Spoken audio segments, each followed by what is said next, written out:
office, not to the public. The problem is that if you're not marketing to the public, there could be issues down the line. You know, the seller finds out that the house across the street sold for much more. Hey, why didn't you market mine to the public? There could be fair housing implications. There could be all those kinds of things. And if you're doing that, then you need to take care that you're not marketing to the public in any way. But you can market the day prior to going on the MLS. Yes. Inside of. Well, you can, what the trigger is when you market to the public, then you have 1 business day to make it active in the MLS. So marketing to the public could be like, I'm on Facebook and I'm in a mixed brokerage group, not just my brokerage. And I'm saying, hey, I've got this listing, or, you know, I put a sign up, or, you know, any of those kinds of things. When I market to the public, then that triggers. Then you have 1 day to get it in. Yeah.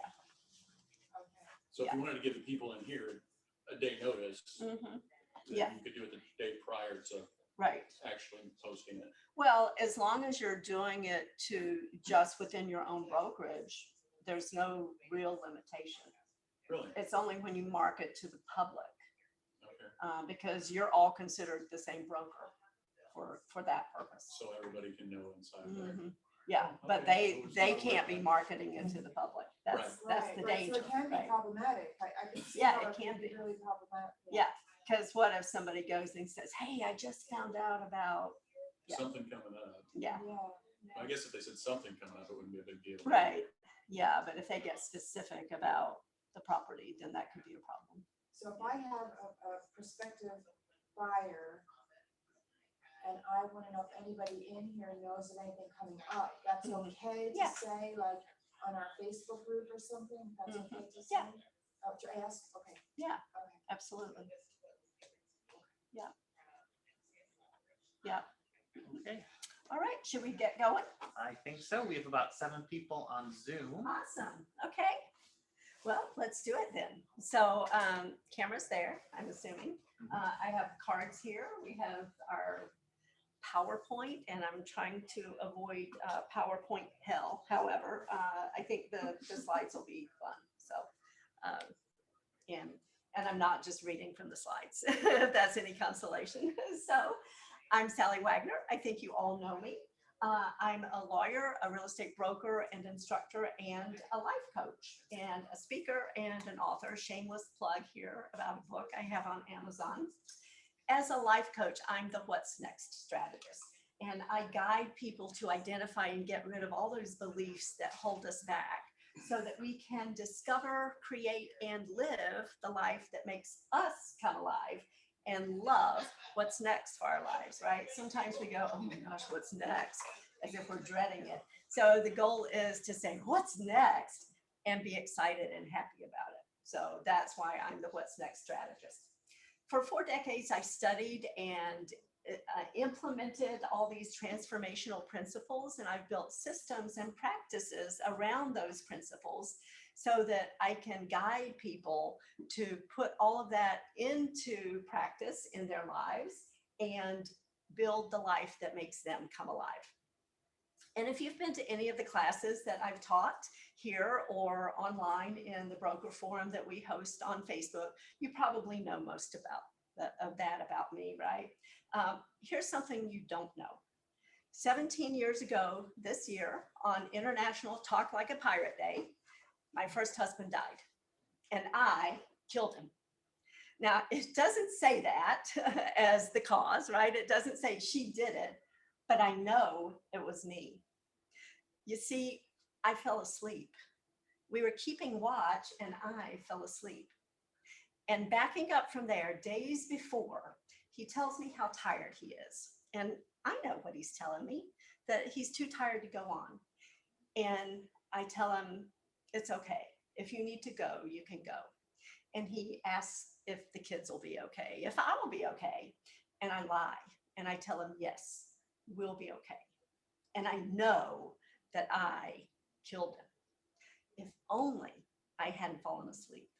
If only I hadn't given him permission. If only. Each of us has a story of grief of loss, of change, right? Like the songwriter John Prine said, if heartaches were commercials, we'd all be on TV. And I bet we've all got a few commercials in our lives, right? So we all have those changes. We have dramatic changes like birth, death, marriage, divorce, job change, relocation, and less dramatic and yet no less significant change like life creep, when you wake up one day and just wonder what happened with your life.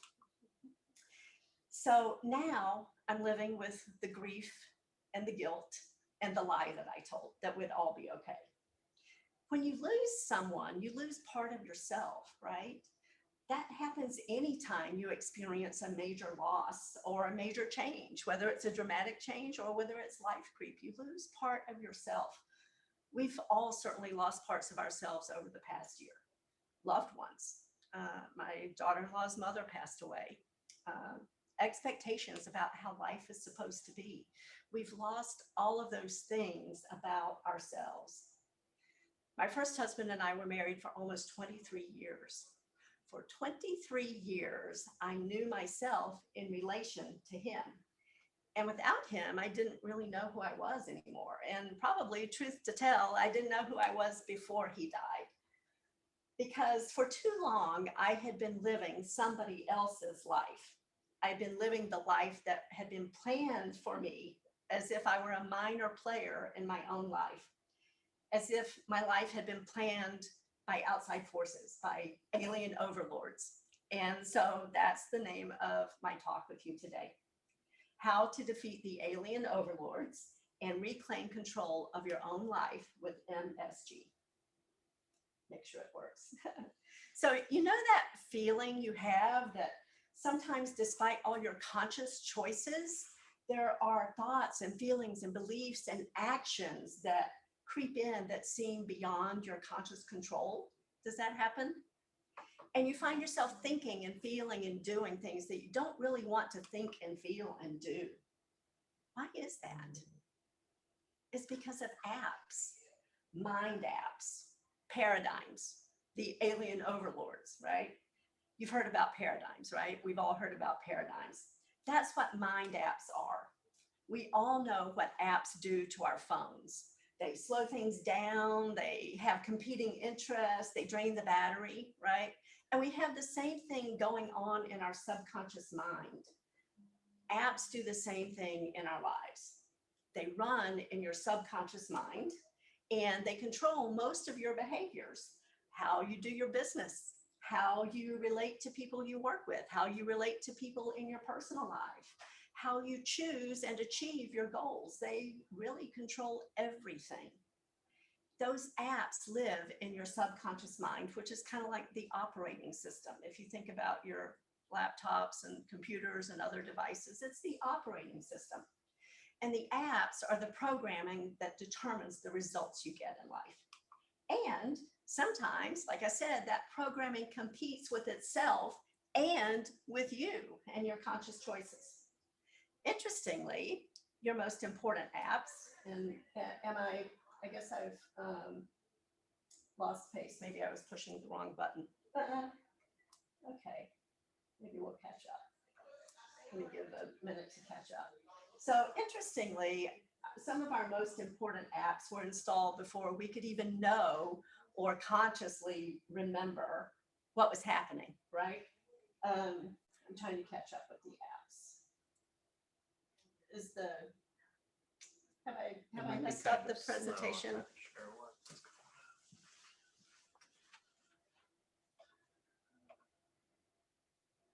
on. Okay, Try it again. all right.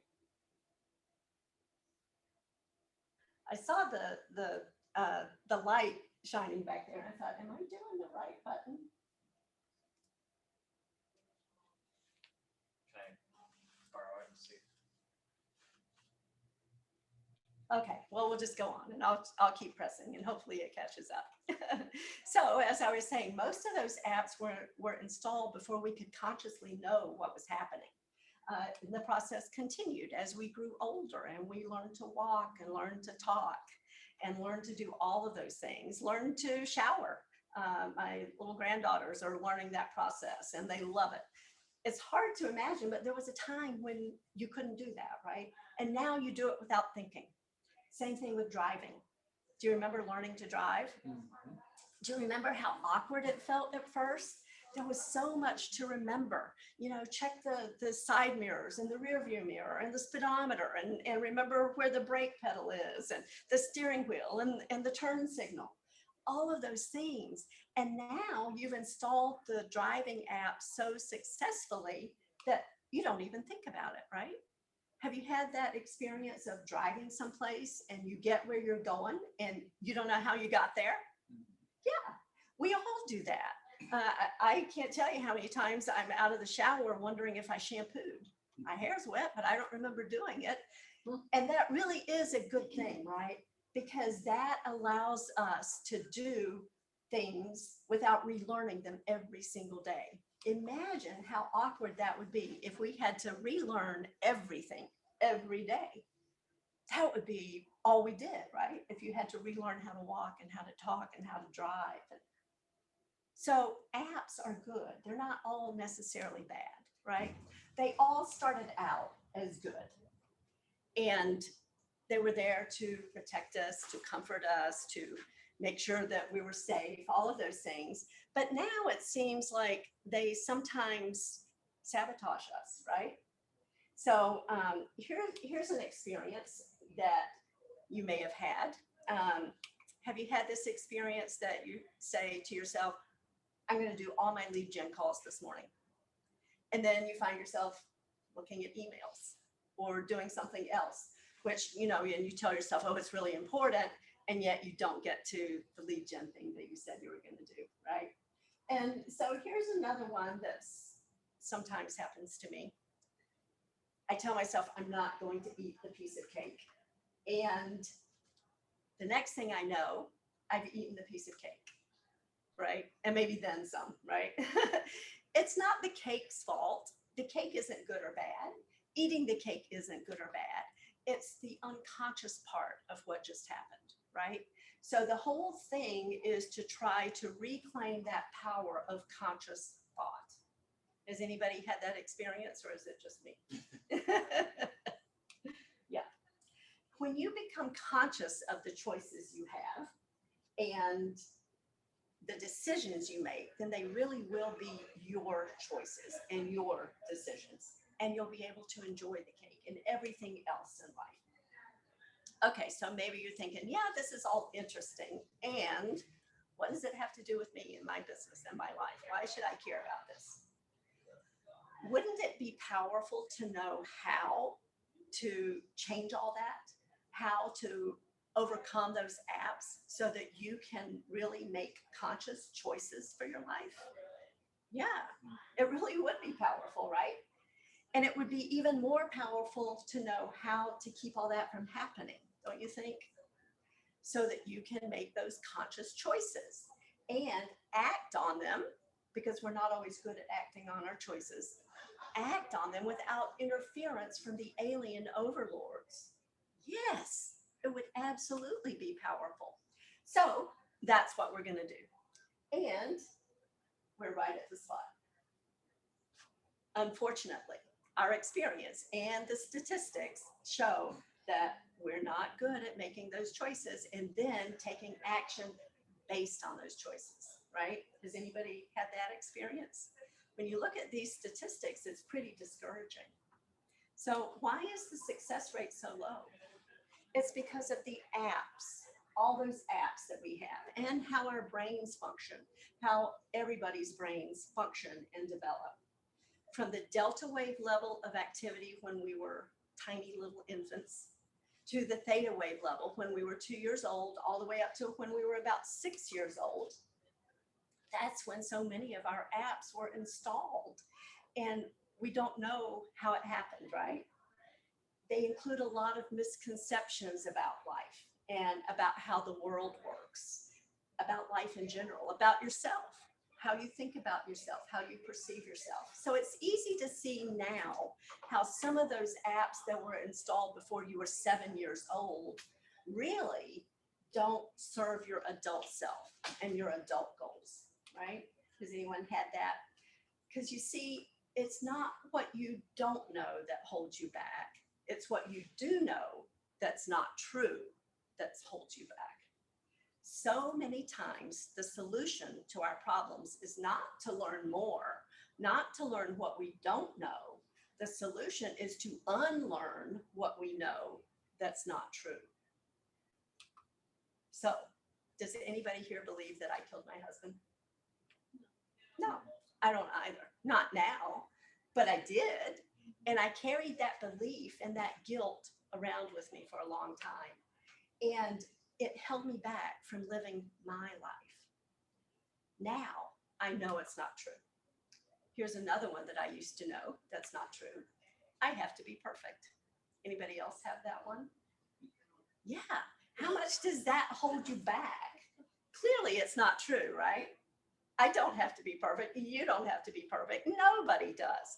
And yet when we believe that, it holds us back. Because if I think I have to be perfect, and I know I'm not going to be perfect at something, then I just won't do it, right?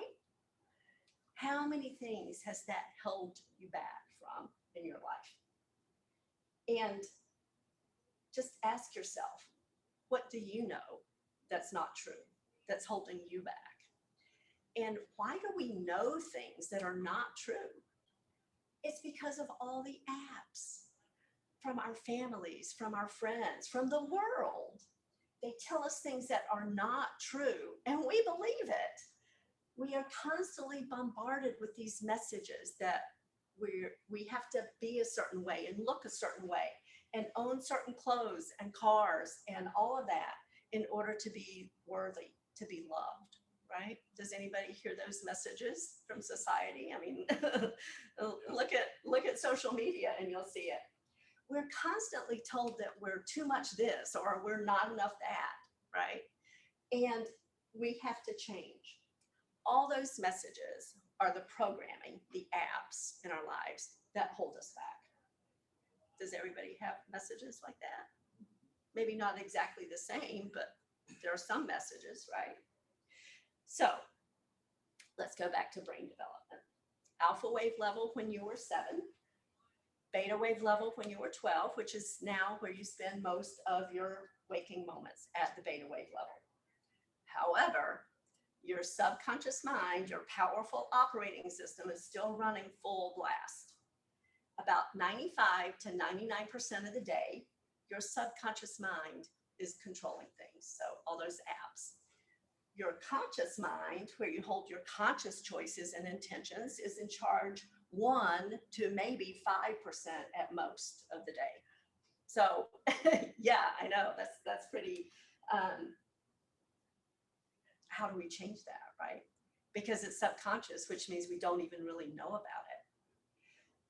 All those apps which continue to be updated, just like the updates on your phone and all your other devices, they control your subconscious mind. And that is how your subconscious mind sabotages all those wonderful intentions that we all have, right? We know about good intentions, and that's what we have. So at times of stress, anxiety, worry, when we're busy running our lives and our businesses, which seems like pretty much all the time, right? Is anybody not busy these days? Then our apps kick in, our subconscious mind takes over. It's like our default settings, our manufacturer settings, and it takes away our conscious choices.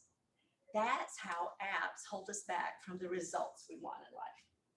So how do we reboot all these apps, uninstall them, and install new apps that are going to move us forward in the direction that we consciously choose? The first step is to recognize that everything is a choice. It's your choice. And when you understand that, you can begin the process. And it is a process. I'm sorry to have to tell you that. It's not like magic, when we can just think about it and it happens. There's a process that I take people through, and when you schedule a What's Next strategy session with me, we'll talk about what the process looks like. It's that process that will allow you to change your life. And all you have to do is take the first step and decide to live the life that makes you come alive. So there I am. My first husband has died, and mercifully, time passes. You've heard the saying that time heals all wounds. Yeah, that's nonsense. That's not what it is, but that's what I'll say. It's nonsense because time doesn't heal all wounds. How we use time either heals or doesn't heal. Wish I'd known that then, right? Instead of learning it later. When we are purposeful and intentional about healing, we heal. We can't just wait it out. Big mistake. Can't wait it out. Nevertheless, time passes and my kids grow up. I grow up. They get married. I get remarried. And yet I'm still living somebody else's life. I still feel as if I'm not comfortable in my own skin. There's still that voice inside asking, where did I go wrong? Where did I get off track? My husband, he's from Germany, he says, should this be all there is? And those were the kinds of questions I had. When I was a child, I always wanted to be a teacher. In college, I majored in theology. I started in physics, ended up in metaphysics, and I intended to become a professor of theology. Then I met my husband, my first husband, and he said, you should be a lawyer. And so guess what? I'm a lawyer. So there I am, living the life that was planned and envisioned for me by somebody else, by the alien overlords. Looking good on paper, not feeling so good on the inside, right? So I'm still asking, feeling out of place, all of those things. And then I have this vivid dream. Cue the music. And it reconnects me with my earlier vision of myself as a teacher. I see myself speaking before a group of people, and I see a plane flying overhead, and it makes a deliberate U-turn. And it's all right, and it's coming on. We gotta get right Like back that. to where we started from. Love is good, love can be strong. We gotta get right back to where we started from. I listen. It's time to listen. Remember the day, sunny day, when you first came my way. When I listened, everything changed. Suddenly, I had so many opportunities to teach and speak. I had to cut back. So it's true, you do get what you ask for, right? But the universe still wasn't done with me. It never is, right? So several months later, I'm stranded by the side of the road, waiting for AAA to show up and rescue me, scrolling through my phone, and life coaching pops up on my feed. And I'm thinking, what's that all about? Maybe I should check into it. I don't know anything about it though. How could I ever do that? I'm already running businesses. I don't have time to take on anymore. I couldn't write my own coaching program. What would I do? I don't know where to start, right? All those things we tell ourselves. Months later, I make the decision. I make a call. I get some real information rather than all my speculations that come from my apps, right? And I decide, this is it. This is the life that makes me come alive. And I knew that if I didn't do it, I would cease to live, not die, just not fully live. And so I made the commitment. And what happens when you make a commitment? Fear, right? And I heard more of those messages about, it's not convenient, now is not the time. But you've probably heard this. The life that you are called to live happens on the other side of what's comfortable, right? Have you ever had that experience? When you're called to do something, you do it. Doesn't matter if it's convenient, doesn't matter if it's comfortable. So I made the decision to let the part of me that was afraid win. Sorry, I said that backwards. I made the decision to let my calling to the life I wanted to live win over the part of me that was afraid. And how did I get to this point, right?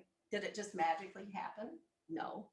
There was a lot of bumbling and stumbling around and mistakes. And yet I did it. And I created a system, a program. It's called Reboot Your Thinking, how to install and uninstall mind apps. so that I could teach people how to do that, so that they could have a shortcut to do it rather than take the scenic route the way I did. And that's what I'm going to share with you today. We're going to talk about 3 things that can help you in the process. It's really 3 by 3, 3 sets of 3 things to remember. And that's what you need to remember. The first set is 3 simple steps to begin the process of defeating those alien overlords so that you can live the life that makes you come alive. 3 steps so that you can strengthen yourself to make decisions, make conscious choices, and create your future so that you will live the life that makes you come alive. And the 3 steps are MSG: mindset, skill set, get off your asset. And I see I need to catch up with the slides a little bit. What was that, Sallie? Shaking my head. Okay, there we are. So mindset, skill set, get off your asset. And while we know that mindset is super important, right? It is the most important of the 3. Sometimes we need a new skill set to get the right mindset because we're not taught all that. And even as important as mindset and skill set are, without action, nothing happens, right? It's just a nice philosophy. And so that's why we need to get off our assets. So we start with mindset because ultimately it is all about mindset.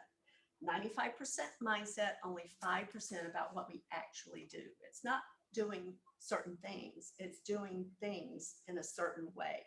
That's mindset. All the action in the world does not make up for the wrong mindset. So let's talk about it. First, we're going to talk about what it's not. It is not just thinking happy thoughts like Peter Pan. There's much more to it than that. Some people think, oh, just do affirmations and let's all be happy. No, that's not mindset. To understand what mindset is, we're going to talk about James Bond Stockdale. He was U.S. Navy Vice Admiral and aviator. He was held as a prisoner of war at Hanoi Hilton for over 7 years. He was tortured over 22 times before he finally made it home. And in 1992, if people are old enough to remember, I am, he was vice presidential running mate for Ross Perot in that election. So according to the Vice Admiral, the people who have the worst chance of surviving a prisoner of war camp, and we're not there, thank goodness, and yet we face difficulties in life, right?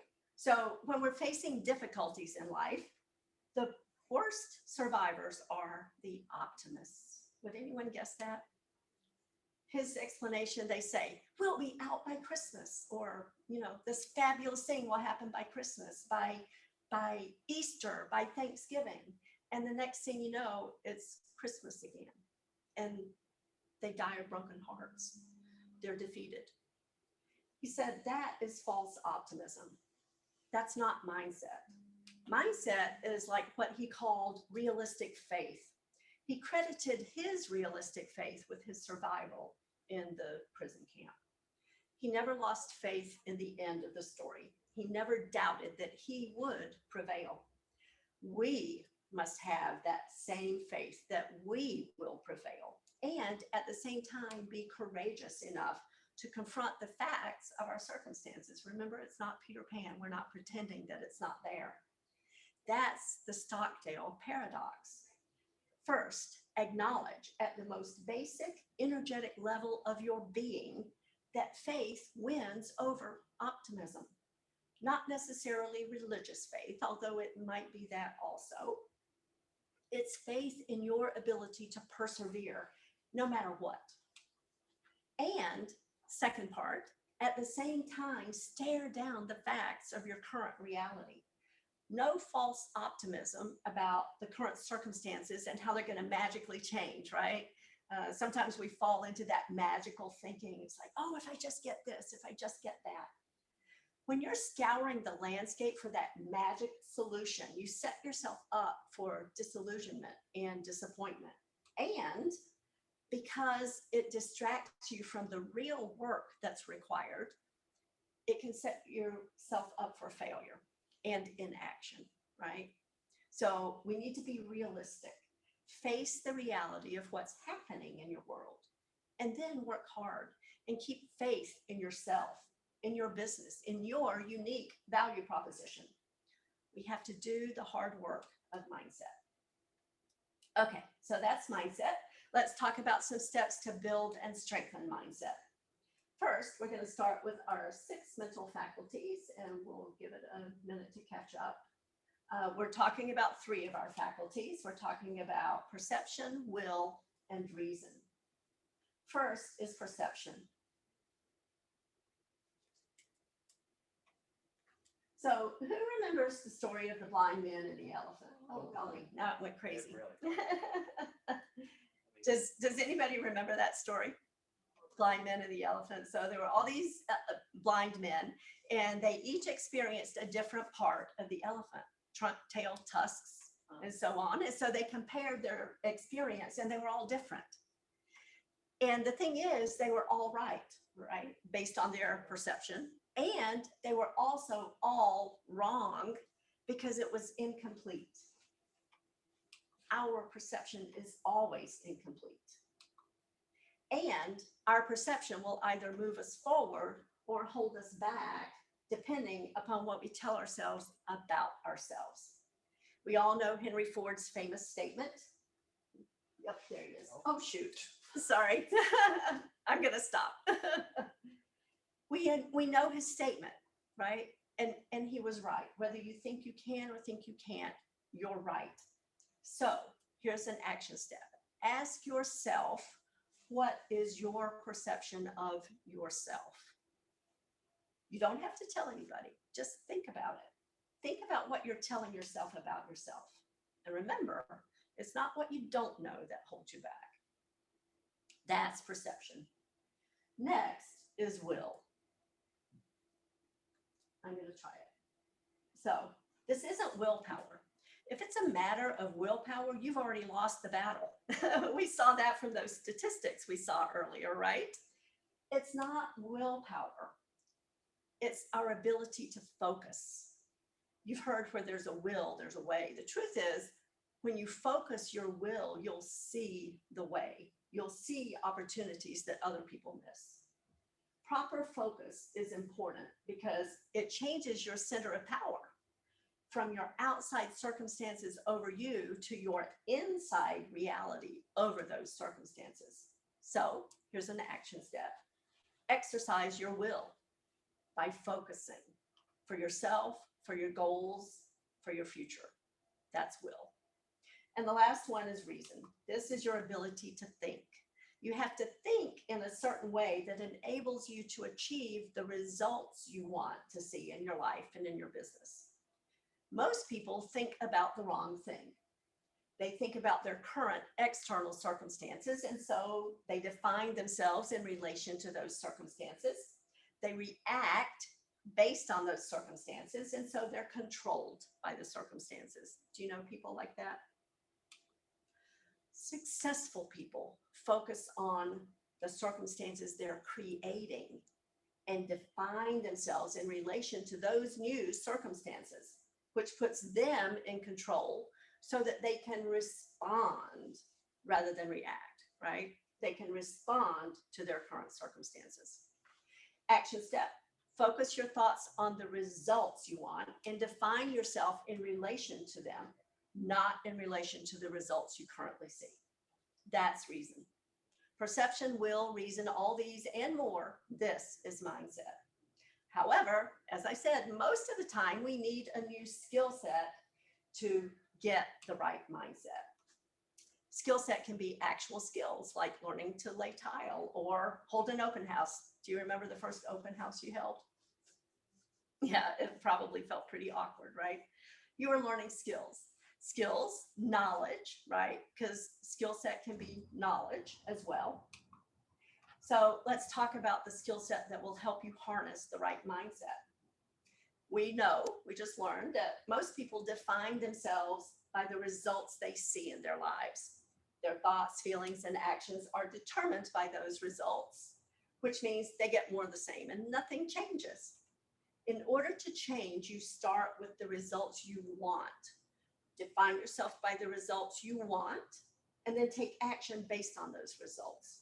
When you do that, everything changes. In other words, you start with your goals. So we're going to talk briefly about goals and how to set them. There's a definite skill to goals, science really, which is why we're talking about it in the skill set section. And there are some guidelines that you can use to set your goals. We're only talking about 3. We're going to talk about ask the right questions, make it big, and be specific. So our first principle is make it big. As Richard Branson says, if you're not scared, it's not big enough. So make sure it's big enough. You can either live by design or by default. We all know that, right?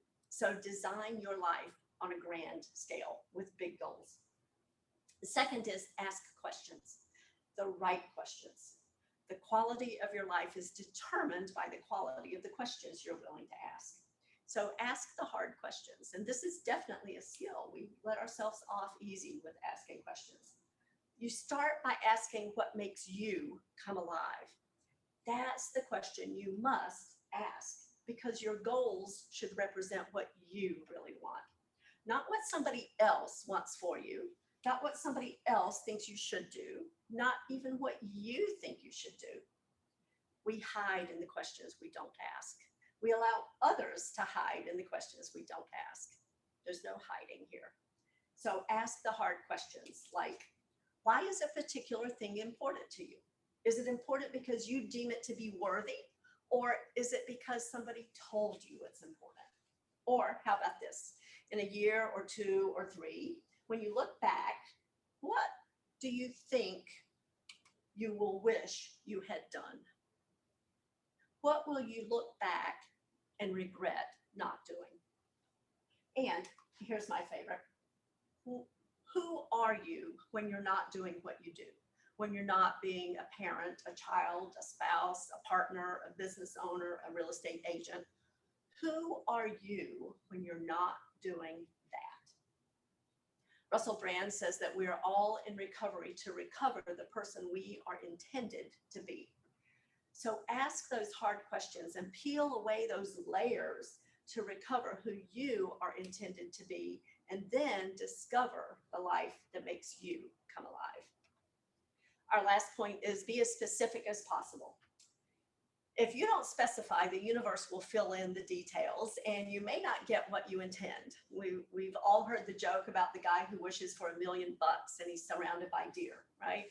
Don't be that guy. Be very specific in what you state as your goals.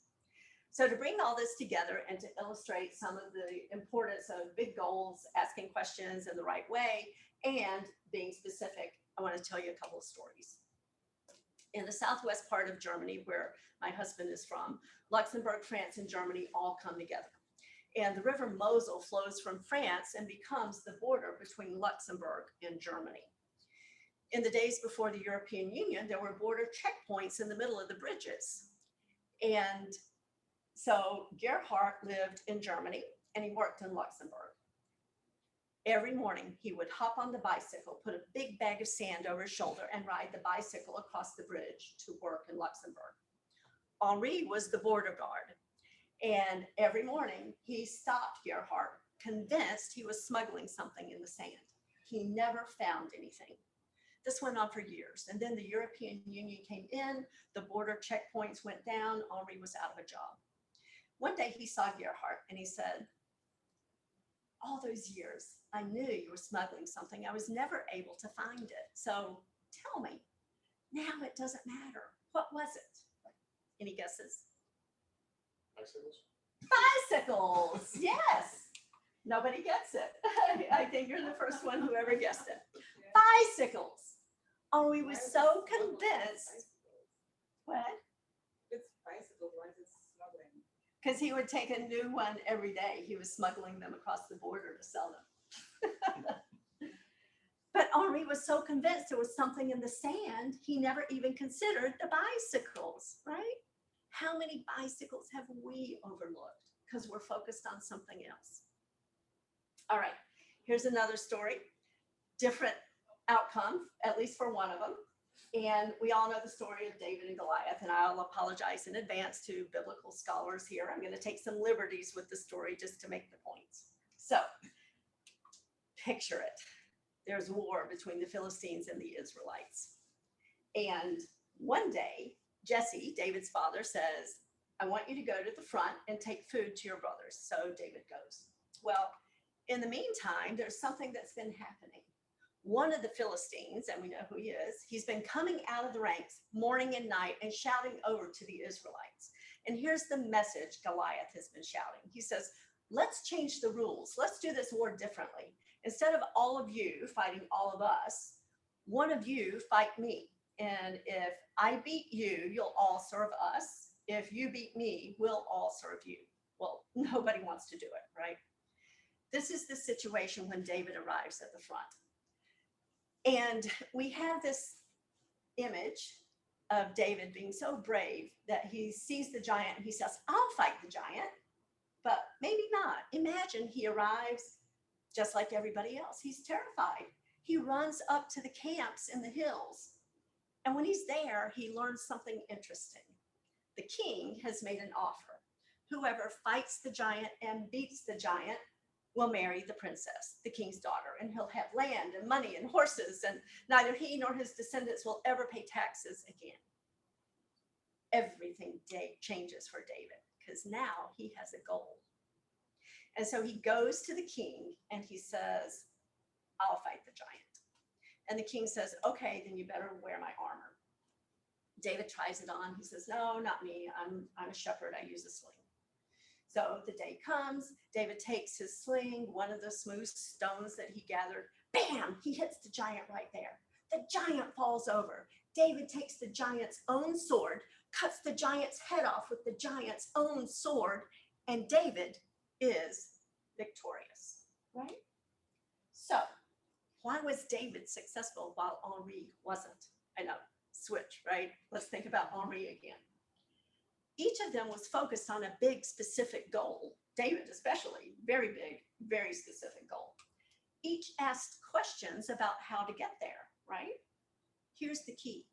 Henri's focus was too narrow. His goal was to discover what Gerhardt was smuggling. The question he asked was, what is Gerhardt smuggling in the sand? You see, his question didn't match his goal. If he had asked, what is Gerhardt smuggling, maybe he would have seen the bicycles. David, on the other hand, was focused on his goal in a wider sense. What happened when he said he'd fight the giant?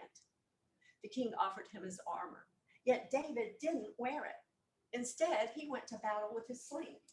So what do you picture when, yeah, there we go, when you think about armor? Knights fighting, hand-to-hand combat? Yeah, that's what everybody else in Saul's camp thought too.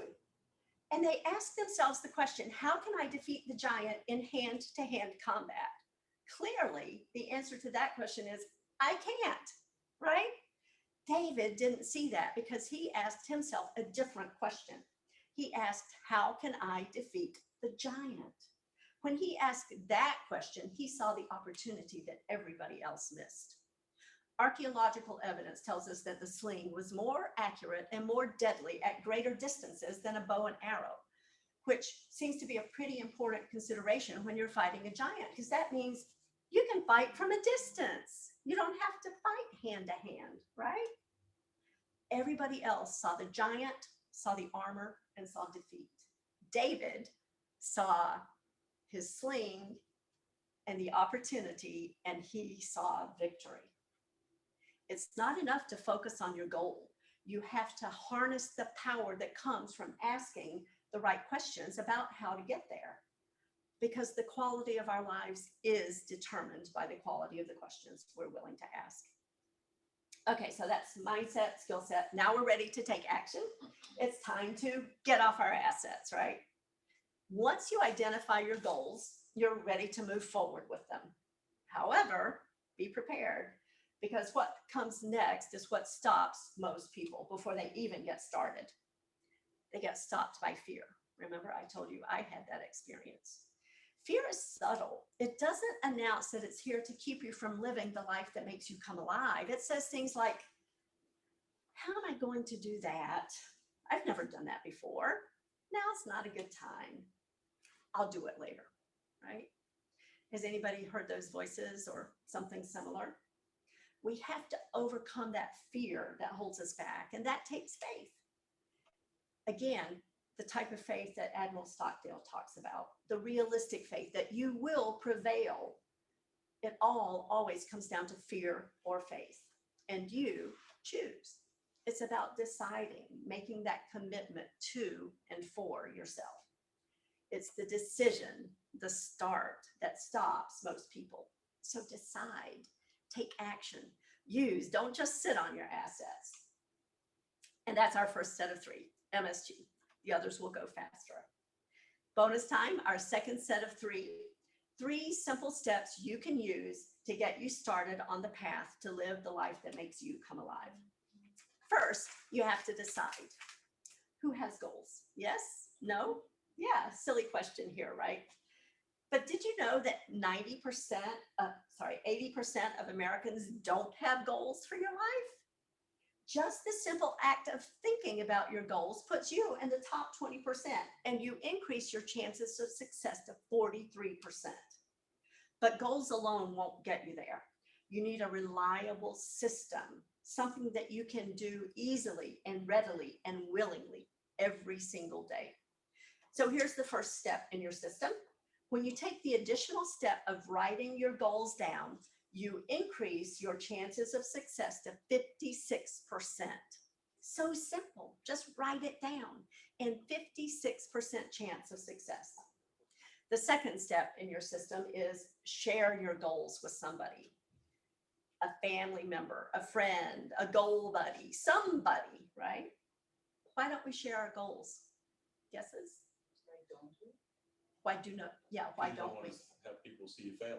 Yeah, failure, right? We're afraid we'll fail. What if I don't lose the weight I want to lose? What if I don't go on that fabulous vacation, right?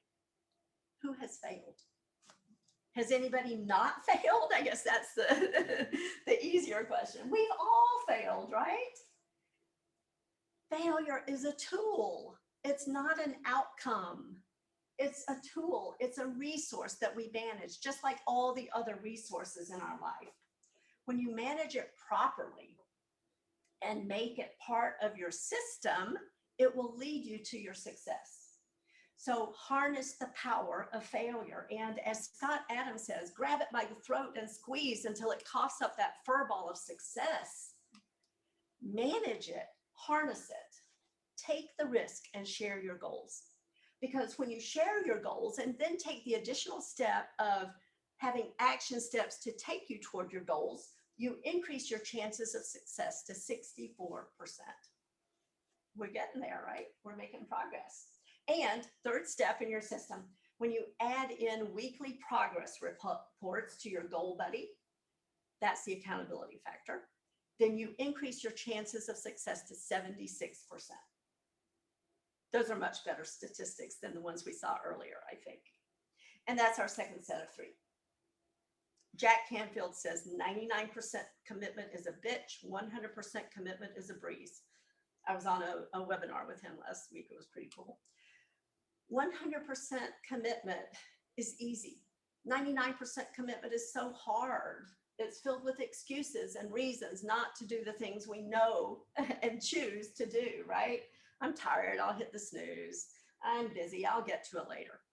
100% commitment, though, is so easy. No reasons, no questions, no excuses, just doing. It all always comes down to reasons or results, right? My 7th grade math teacher used to say, excuses do not excuse and explanations do not explain. So if you're ready for results in your life, and I know you are, so let's rephrase that. You are ready for results in your life. Yes? Yes. Oh, yeah. Yes. So I invite you, I challenge you to commit yourself 100%, starting with MSG, mindset. Change your mindset to one of success.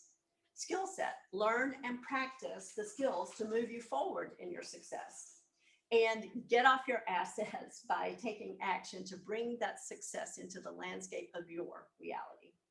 Awareness without action creates nothing. No amount of action in the world can make up for the wrong mindset, yet action is still necessary. And the right mindset will empower you to take the right action and make that 100% commitment to you. And in case you're wondering what 100% commitment looks like, this is it. And if you could start, and I'm going to step, I guess I'll step this way. Sorry.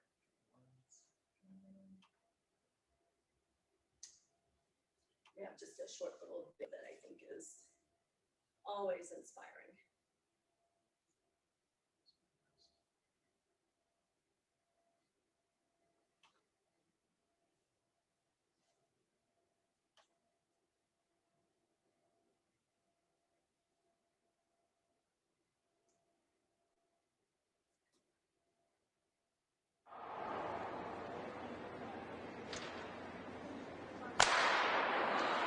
The 600-meter underway. Heather Dornan in Minnesota finished second in this event a year ago. She was in lane 4. And Dornan is probably going to be your favorite. She actually won the NCAA championships in 2006 in the 800, but she's only won one Big Ten championship in the 2 years. 3 laps in this event, 600 meters, 3 times around the 200-meter track here at the field house. What a bold move by Fawn. She's looking very confident, and the Penn State runner is just running amazing today. She did win her heat in the 400, but ended up taking 4th overall. That's Fawn Dorr moving into the lead, a sophomore from Penn State. Dornan running second. Dornan last year scored 23 points for the Golden Gophers in their Big Ten championship, so they're really relying on getting a lot of points from her this weekend, and she's just coming by Fawn Dorr now in the home stretch, heading into the bell lap. Down. Dornan falling down, gets up quickly, but that's going to cost her. Lucky she wasn't injured. Her teammate just went to the front, though, so they may be able to recover from that. And Dornan is flying down the backstretch. She is catching up. She is going to catch Fawn Dorr, and she may catch the leaders. Wow. Wow. She's got Fawn. This is a gutsy effort by Dornan. Can she pull it off? She's moving to third. Dornan coming down the stretch from the outside. Dornan coming on strong. Dornan all the way. Dornan. She did it. Wow. Unbelievable. That is amazing. To fall in a 600, I mean, this is basically a sprint. I mean, this is an extended 400, basically. To fall with 200 meters to go and get up and win, that is unbelievable. Unbelievable. That's one of the most exciting I've seen. Here's the fall. Oh, she trips on Fawn's shoe. It looked like Fawn just clipped her heel, and she went down just before the bell lap. Fawn Dorr had to high hurdler to avoid a collision. And she is powering down this home stretch, just doing everything she can to win this heat.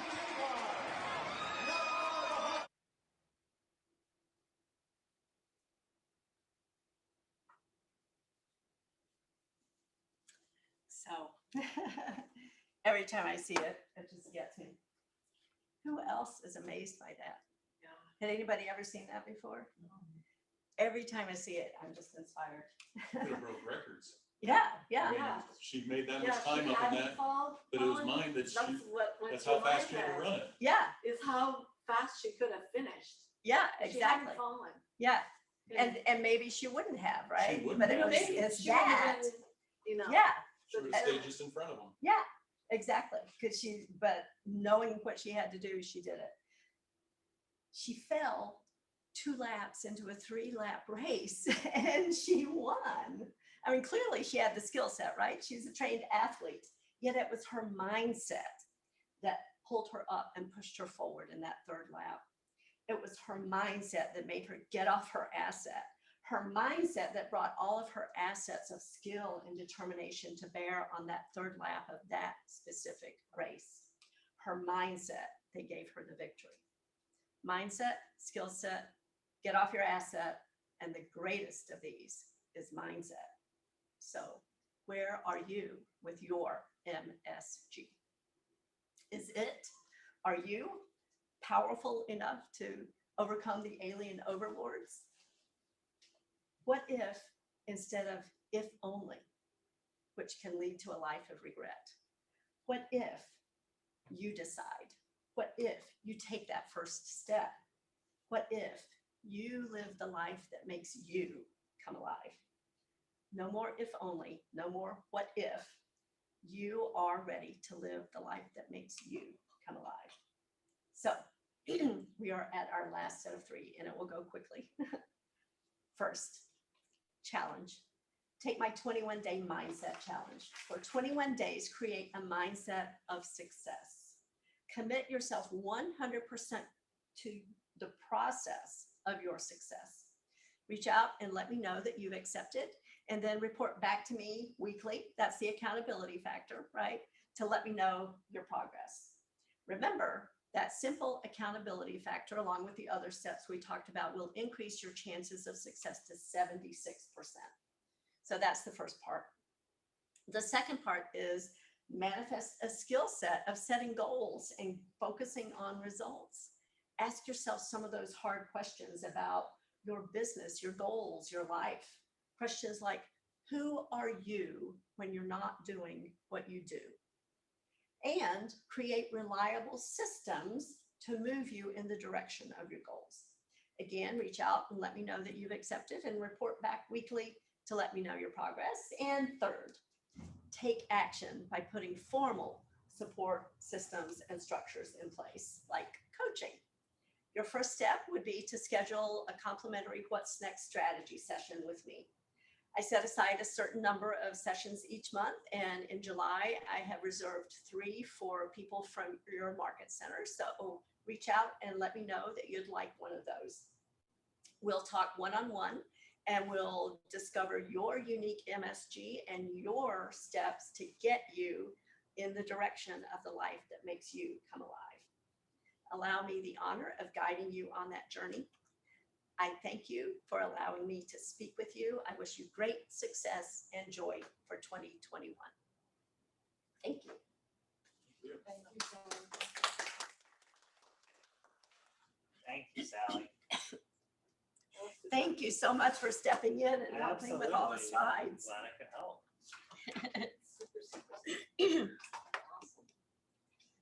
And right at the end, I got a little tickle in my You throat. made it.